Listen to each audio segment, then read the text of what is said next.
A homeless man arrived at an elite auto shop with dirty clothes and asked to fix a car in exchange for a sandwich. Everyone laughed and called him crazy, until he put his hands on the engine and showed who he really was. The scorching Phoenix sun beat down on the asphalt as Samuel approached Elite Auto Garage on East Madison Street. His torn jeans were stained with motor oil, and the unmistakable scent of someone who had spent countless nights sleeping rough clung to him like an unwelcome shadow. But his eyes, despite showing the weight of 52 years and countless hardships, still held a spark that nobody in that upscale garage would recognize. Inside the climate-controlled shop, Brandon was bent over the engine of a silver Porsche 911, sweat dripping despite the air conditioning as he muttered frustrated curses under his breath. His two fellow mechanics, Austin and Derek, stood nearby wiping their hands on greasy rags, their expressions showing the same defeated confusion that had plagued them for the past 3 hours. The car's owner, Victoria Caldwell, leaned against the pristine white wall with her arms crossed, her designer heels tapping impatiently against the polished concrete floor. "I cannot believe this is happening right now," Victoria said, running her perfectly manicured fingers through her auburn hair. Her voice carried the sharp edge of someone accustomed to getting what she wanted immediately. "I have a board meeting with international investors in 2 hours, and I absolutely need this car running today." The frustration in her voice was palpable, and she kept glancing at her expensive watch, as if willing time to slow down.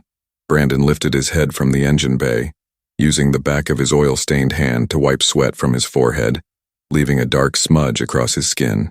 "Mrs. Caldwell, I promise you we are doing everything humanly possible here," he said, though his voice lacked the confidence it had carried at the beginning of this nightmare. "I have been working on high-end vehicles for 18 years, and I have honestly never encountered a problem quite like this one before. Have you tried absolutely everything possible?" Victoria asked, her voice barely containing the anxiety that was building with each passing minute. The stress was evident in the way she shifted her weight from one foot to the other, unable to remain still. Every diagnostic test, every possible solution, every trick in the book. Her business empire depended on punctuality, and this mechanical failure was threatening to unravel months of careful planning and negotiation. "Everything we know how to do," Austin replied, shaking his head in defeat as he tossed his wrench into the toolbox with a metallic clang. "We have replaced the spark plugs twice, changed all the filters, cleaned the fuel injectors, ran every diagnostic test in our computer system, and even called our technical support hotline." The desperation in his voice was becoming more apparent with each word, and his usual confidence as a certified mechanic was crumbling under the pressure of this impossible situation. It was at that exact moment that Samuel approached slowly, his worn sneakers making soft squeaking sounds against the immaculate garage floor. The three mechanics looked up at him with a mixture of surprise and obvious discomfort, their professional pride wounded by their inability to solve this problem. Victoria frowned deeply, her business instincts telling her that this disheveled stranger did not belong in her expensive automotive sanctuary, but something about his calm demeanor prevented her from immediately asking him to leave. "Excuse me, sir," Samuel said, his voice rough from years of harsh living but surprisingly polite and respectful. His words carried a quiet dignity that seemed at odds with his appearance. "Would it be possible for me to take a quick look at your engine?" The question hung in the air like a challenge, and everyone in the garage seemed to freeze as they processed what this homeless man had just suggested. Brandon let out a dry, humorless laugh that echoed through the spacious garage, the sound bouncing off the pristine white walls and expensive equipment displays. "A look?" he said, his tone dripping with condescension and disbelief. "Do you actually understand anything about automotive mechanics?" His question was loaded with skepticism, and he exchanged knowing glances with his co-workers, all of them assuming this was just another delusional street person looking for handouts. "I understand a few things about cars," Samuel responded with remarkable simplicity, his voice steady and unaffected by the obvious mockery in Brandon's tone. There was no arrogance in his statement, no attempt to oversell his abilities, just a quiet confidence that seemed to emanate from years of hard-won experience that none of them could see beneath his rough exterior. Derek began laughing as well, the sound harsh and dismissive in the climate-controlled environment of the upscale garage. "A few things," he repeated mockingly, emphasizing each word as if it were the punchline to a particularly amusing joke. "Buddy, this here is a Porsche 911, not some beat-up pickup truck from a junkyard." His words were designed to humiliate, to put this stranger back in what Derek considered his proper place on the social hierarchy.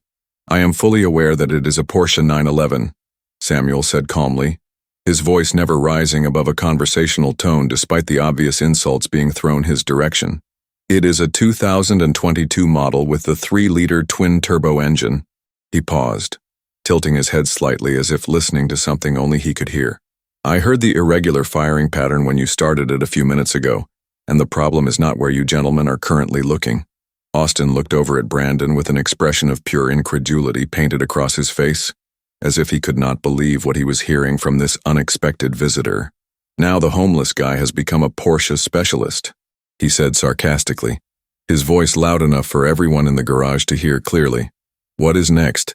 Is he going to tell us he used to work for the factory in Stuttgart, Germany?" Victoria shifted uncomfortably against the wall, her business instincts warring with her social prejudices as she observed this strange interaction unfolding before her. Something about Samuel's quiet confidence and technical knowledge was making her reconsider her initial assumptions about him.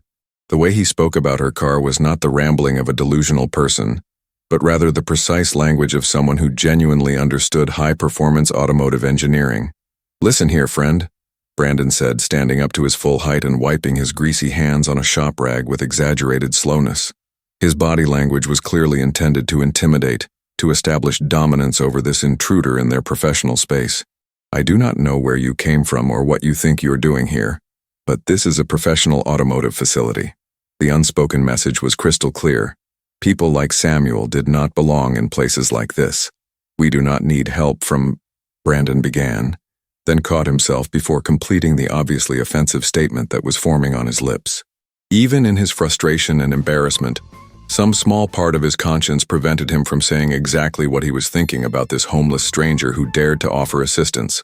"From people like me," Samuel completed the sentence without any trace of bitterness or anger in his voice, as if he had heard similar statements countless times before. His calm acceptance of the prejudice was somehow more powerful than any angry response could have been. "I understand your hesitation completely, and I do not take offense at your reaction. That is not what I was going to say."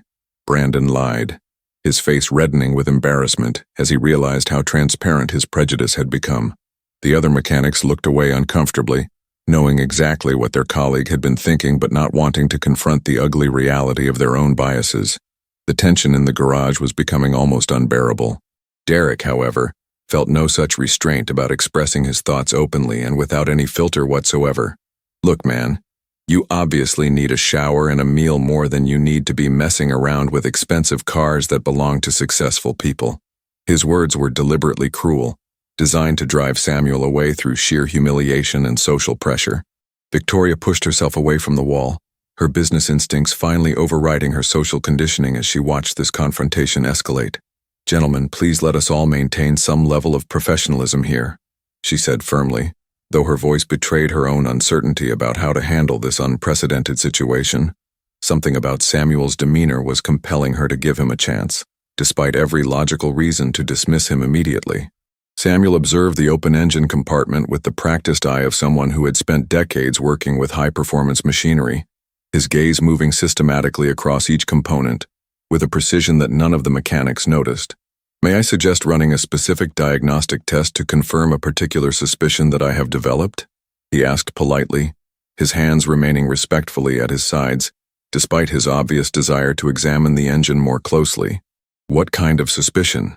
Brandon asked, trying to keep the growing interest out of his voice while maintaining his skeptical facade.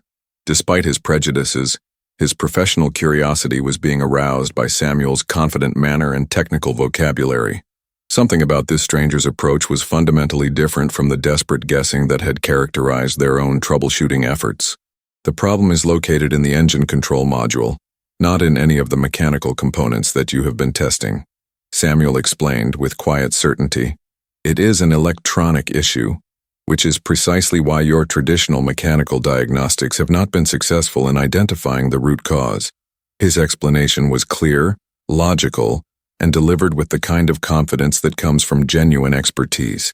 Austin pulled out his smartphone and began recording video, a mocking grin spreading across his face as he focused the camera on Samuel. "Folks, check this out," he said loudly, speaking directly to his phone screen. We have got a homeless guy here who thinks he is some kind of automotive genius, and he is about to give professional mechanics a lesson in electronic fuel injection systems.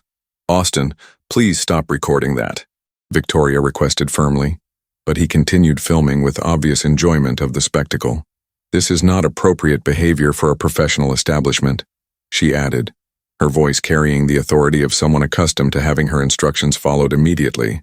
But Austin seemed oblivious to her disapproval, as he continued documenting what he clearly expected to be an embarrassing failure. No way. I am definitely going to record this whole thing, Austin said, his laughter barely contained as he kept the camera focused on Samuel's weathered face. This is going to make an absolutely hilarious social media post, he continued, already imagining the likes and shares he would receive from his friends and followers. Homeless man gives automotive engineering lessons to certified mechanics at elite Phoenix garage. Derek joined in the mockery, his voice dripping with sarcasm as he addressed the camera. Make sure you get this on video, Austin, he said, positioning himself to be visible in the frame. The guy who probably has not had a real shower in months is about to show us how to fix a $100,000 Porsche sports car. Samuel remained completely unaffected by their ridicule, having endured far worse treatment during his years on the streets of Phoenix. If you gentlemen would give me the opportunity, I can resolve this issue in approximately 15 minutes, he said simply, his voice steady and professional despite the hostile environment. And I am not asking for any monetary compensation in return for my assistance. In exchange for what then? Brandon asked with obvious sarcasm, assuming that this was leading up to some kind of scam or con game. His experience with homeless people had taught him to expect requests for money, drugs, or alcohol, and he was preparing to shut down whatever scheme this stranger was planning to propose. In exchange for a sandwich from that deli across the street, Samuel said with complete sincerity, pointing toward the small restaurant visible through the garage's large windows. Any kind of sandwich will be perfectly adequate because I have not eaten anything substantial in approximately 2 days. His simple honesty caught everyone off guard, and the garage fell silent, except for the humming of the air conditioning system. The unexpected answer stunned everyone in the garage into momentary silence, and Austin almost dropped his smartphone in surprise. "A sandwich, dude?" he said, his voice rising in disbelief and renewed amusement. "You are completely serious about this right now?" The absurdity of the situation was beyond anything he had experienced in his years working at the upscale automotive facility.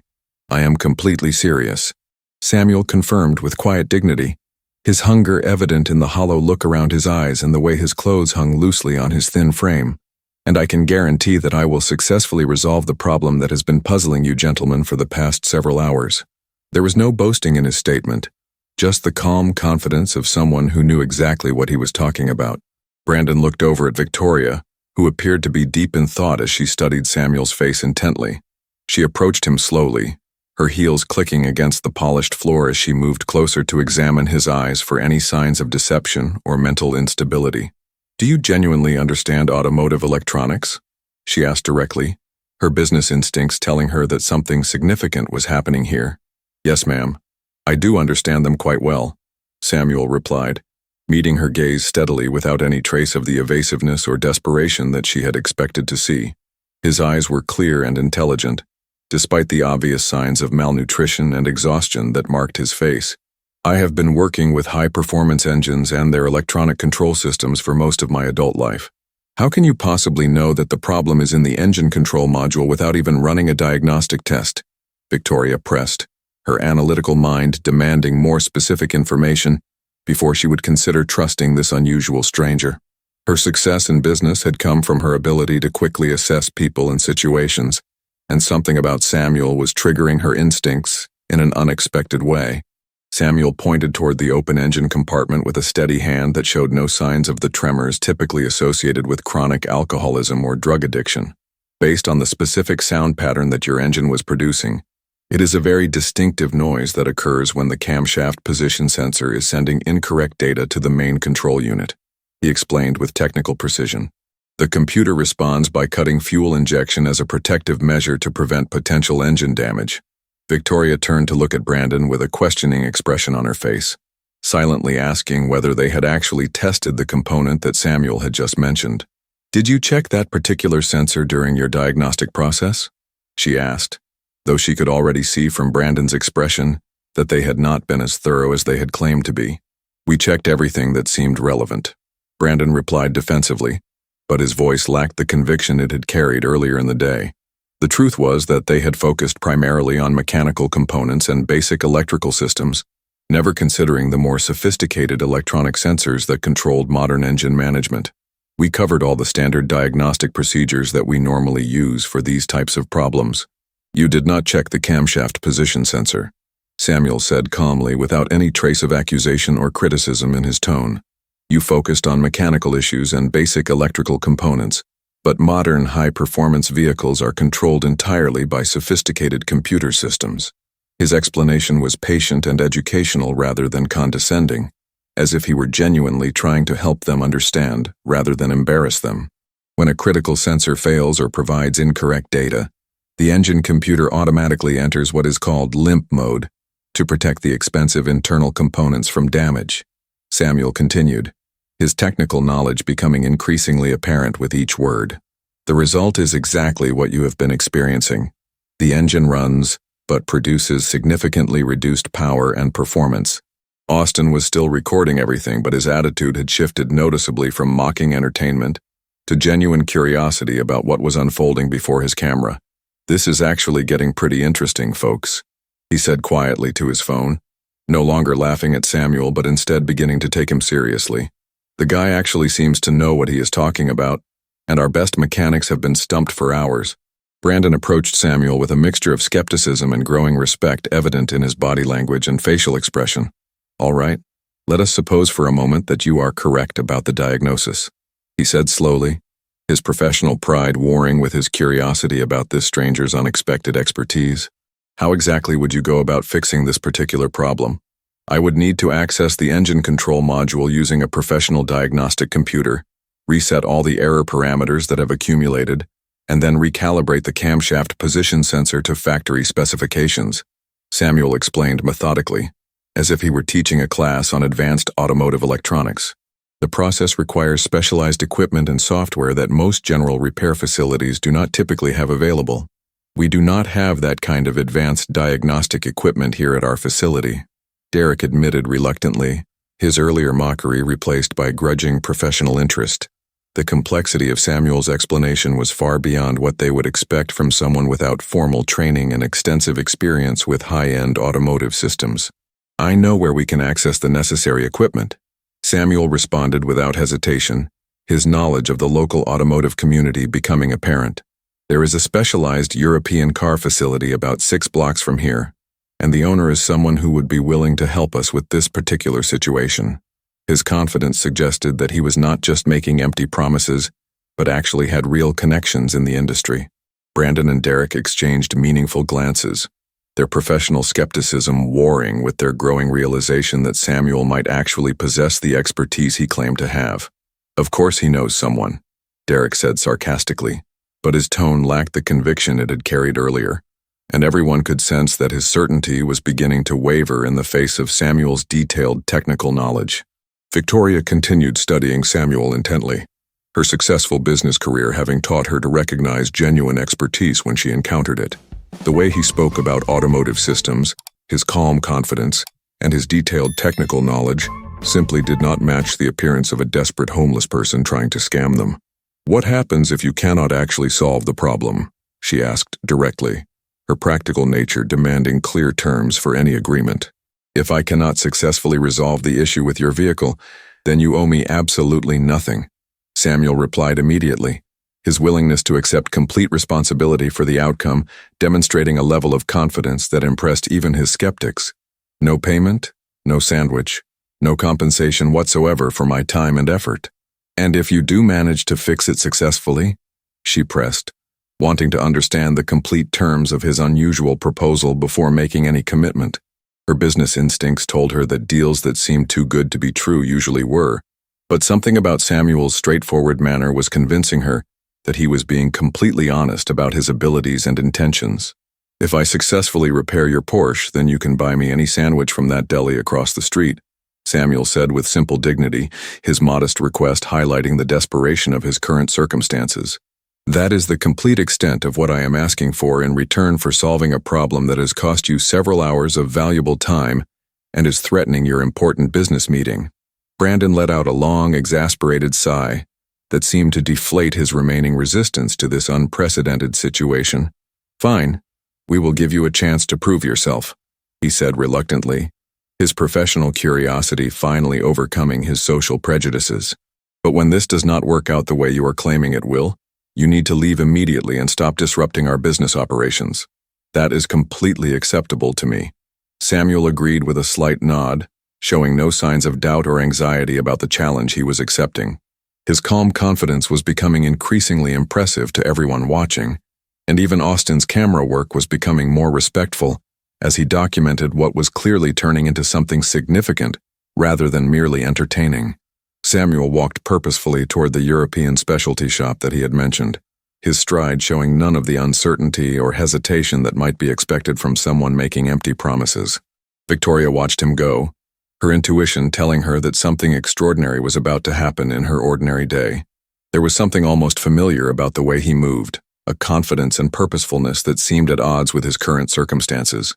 Within 20 minutes, Samuel returned carrying a sophisticated diagnostic computer that was clearly worth thousands of dollars, its professional appearance and advanced digital displays immediately commanding respect from the mechanics. "Where did you get that equipment?" Brandon asked suspiciously, his wariness returning as he wondered how a homeless man could have access to such expensive professional tools. "The owner of European Performance Specialist is named Heinrich Zimmermann, and he has been in business here in Phoenix for over 20 years. Samuel replied matter-of-factly, connecting the diagnostic computer to Victoria's Porsche with practiced efficiency.